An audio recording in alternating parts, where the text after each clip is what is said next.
Hi everyone and welcome back to our channel.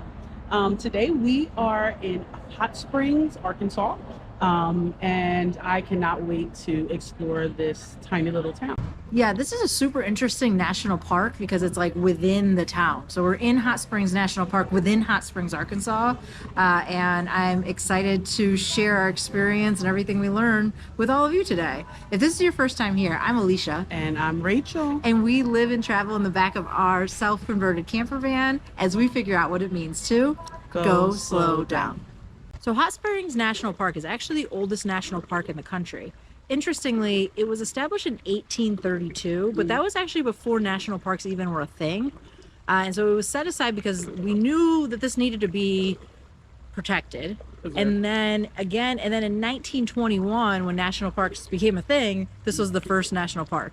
So it's very different from like your normal, when I think of a national park, I think of these like big natural spaces, and this is more of like a city experience. But yeah, it was the first national park. Well, I mean, think about it though, like being the first, maybe people, came here and started to like establish it. And then they're like, we got to preserve some of this land for its beauty. Yeah, it's very different from what I think of as a national park. But we were also talking about how interesting it is that like when we went to some of the other like national seashores and things, you imagine that even if you went there 100 years ago, it would be pretty similar. Maybe they've made some updates to the infrastructure and things. But this one, it's like you're in a museum of a national park. So that is like an interesting, like time bending, weird thing. But I'm excited to kind of see more of that today. Yeah. And this is also the smallest, or it was the smallest national park. But in 2018, St. Louis, the Arch in St. Louis became a national park, and now that is considered the smallest. So it's the second smallest national park in the States. I'm a little salty about it because when we went to Savannah and we went to the brewery, there was a trivia question and I asked what is the smallest national park, and I guessed Hot Springs and I had the wrong answer. But if it would have been 6 years prior, I would have been right. Just saying. Get those points. But I guess that's why it's a trivia question, because it's a little bit tricky. So our first stop is going to be the Fordyce Bathhouse, which has now been converted into the National Park Visitor Center, and there's a museum inside. So we're going to go check that out. Come along with us.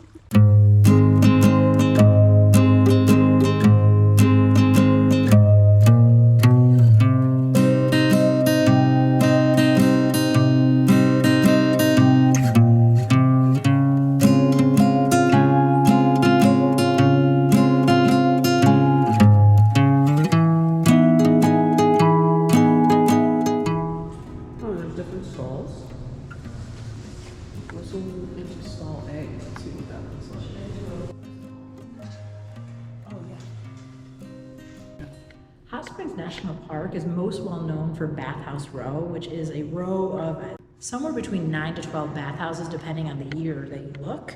It used to be very popular with baseball teams. It was very popular during Prohibition, and even Al Capone supposedly used to hang out here. Unlike a lot of hot springs out west and in other parts of the country, you can't actually bathe outside in the hot springs here. So instead, they actually pump the water into these bathhouses. And there's actually two that still operate today. There's Quapaw and Buckstaff. Buckstaff is where we're gonna go visit later. We probably won't be able to show you inside, so this should give you a good idea of what our experience is going to be like, because it is a traditional bathing experience. So this is the vapor chamber, which you do after your bath. And they say they don't recommend it if it's your first time, because it gets so hot. So really seasoned people who do these baths all the time, they would actually close this and go inside. And if it's like your second or third time, you can go in and have your head popped out. But they say for your first time to skip it. Yeah, we will.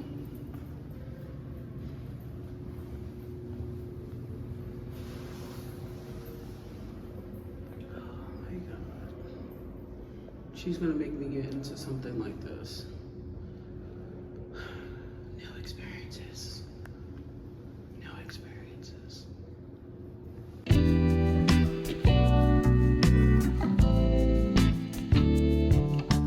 Electrohydrate bath.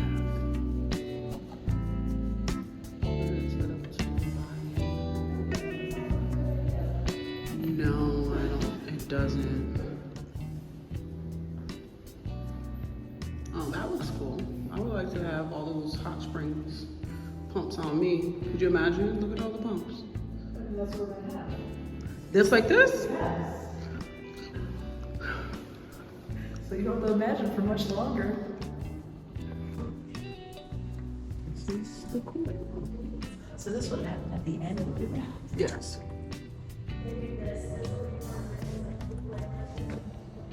You know I'm always looking for the black representation. Well, so most of these were used during segregation, and most of these bathhouses were for whites only. Yes. There were 3 bathhouses that were for blacks only during that time. This is not one of them. Okay.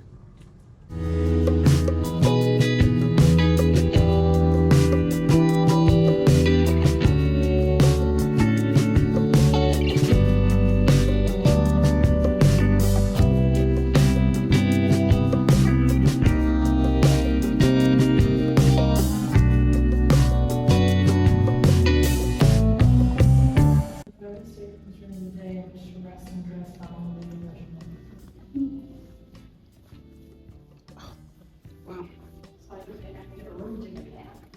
Right? Now you. Wow. Look at all the beams. Did people really do that all the time? Like, like the rings? Did you have those in your gym when you were in school? No, we had a rope. We didn't have no rings.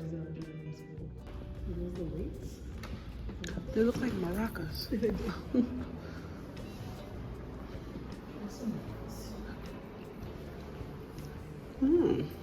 Look at these contraptions.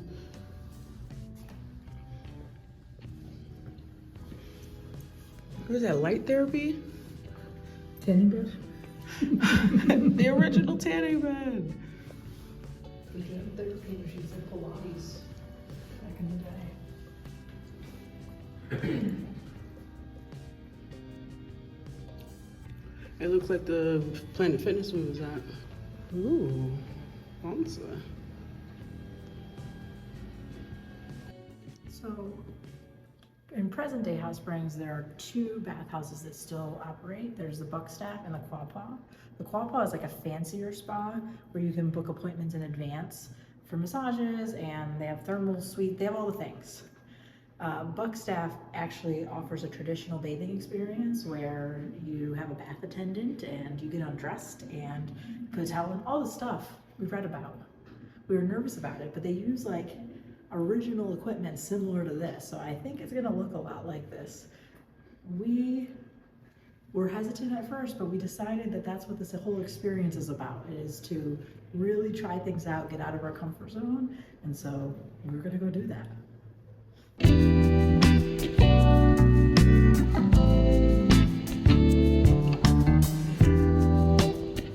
So the springs produce 650,000 gallons of hot water a day, and this says that the average American uses 100 gallons of water a day.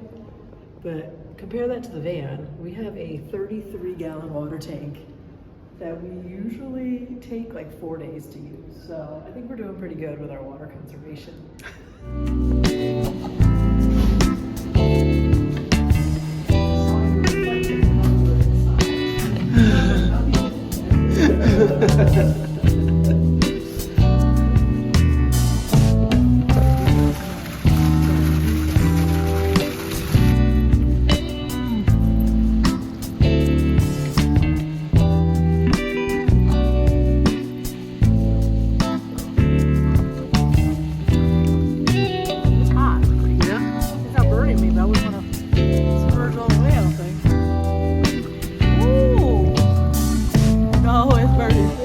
Yeah. You can make some coffee out of that. Is it afternoon tea time yet?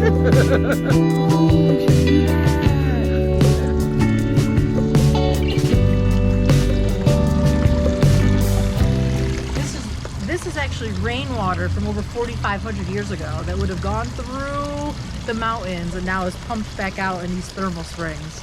So nature is amazing. Nature is amazing.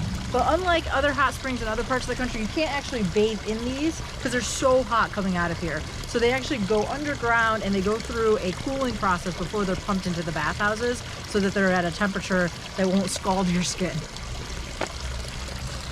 Yep.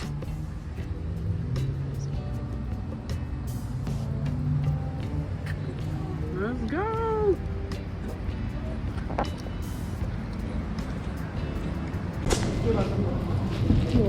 Sign that one for me. How long is the traditional package? And both of you are going to go up the stairs right here. It'll be the first door you come through. Just walk on in, and those ladies will guide y'all from there. Y'all enjoy.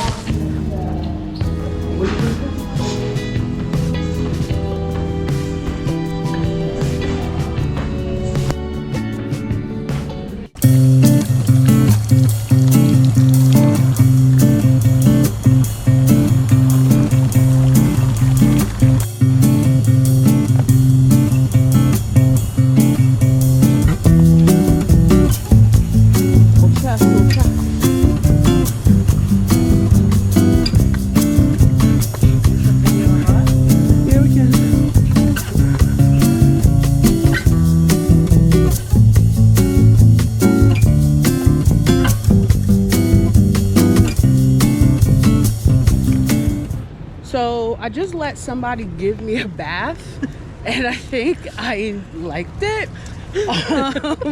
Words I never thought that I would utter, but that bathhouse experience was amazing. Yeah, so I was like really nervous because I read reviews and it's like if you're, I don't know what the word is, if you are bashful, Oh yeah, yeah, that's a good word. Like you might not enjoy it because you do have to get naked.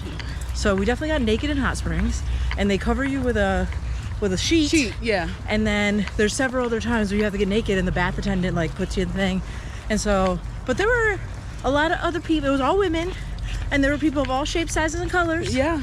And so that made me feel a little more comfortable. Yeah. And then our attendant, her name was Maddie. She was fantastic. Great. She just kind of pushed you through so much so you didn't even notice that you were naked in front of people. So yeah, so it was really cool. We did the bath, and then you sat, and then there's the vapor chamber, and then the sit bath, and then we got a massage. It was a pretty cool experience. Really glad that we didn't Chicken back out. And never thought I'd be saying I'm glad I got naked in hot springs. So now we are taking a walk on the Grand Promenade. We figured we'd take the dogs on a walk since they've been in there for a couple of hours while we were enjoying our bathing. We were. So get Poor some of their babies. energy out. The Grand Promenade kind of is like just a walking path that goes all along the backside of Bathhouse Row. Yeah. And it's really beautiful up here. I mean, I don't know. Alicia said she was glad to be in nature, back in nature, and I really am too. Yeah, I actually kind of like that about this park. It's like a mix of both, right? You have like the city part and the nature part, and you don't have to go too far. Everything's so close. Yeah. So, yeah, we're going to walk this, bring the dogs back. Then we're going to go check out a brewery that's here. It's the only brewery that's located in a national park in the country. So stay tuned.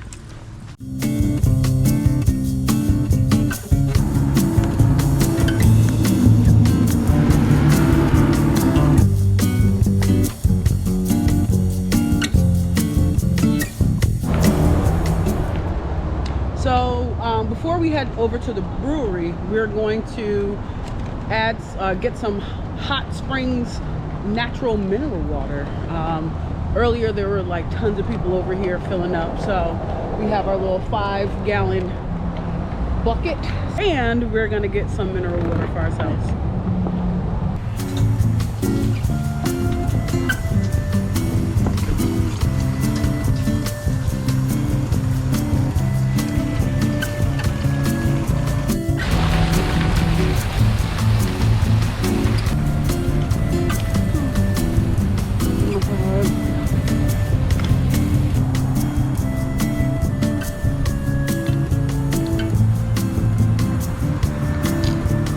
So we made it to the Superior Bathhouse, which has been converted into a brewery. It is the only brewery in the world that uses thermal spring water in its brewing process, and it's the only brewery located in a national park. Let's try it out. All right, let's try these Space Forces.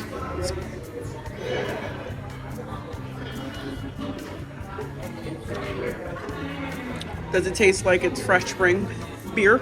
So like fresh spring water. I mean, the beer is really good though. My food was so good, I forgot to take a video.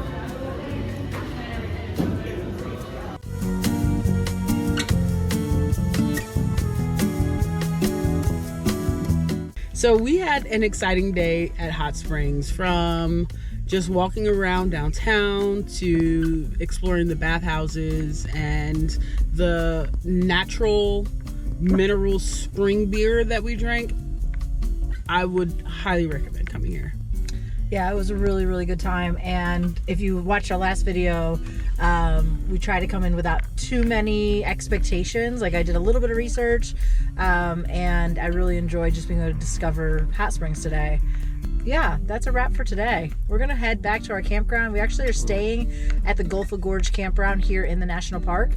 It's about $40 a night, and it has full hookup, so pretty good deal. And yeah, it's 5 minutes away, which is the best part, so we don't have to drive very far. So if you've made it this far in the video, as always, we're just so appreciative of you watching all of these adventures. Thank you for supporting us and supporting our channel. And we hope that you'll be back to watch us as we continue on this journey across the United States, and continue figuring out what it means to go slow down.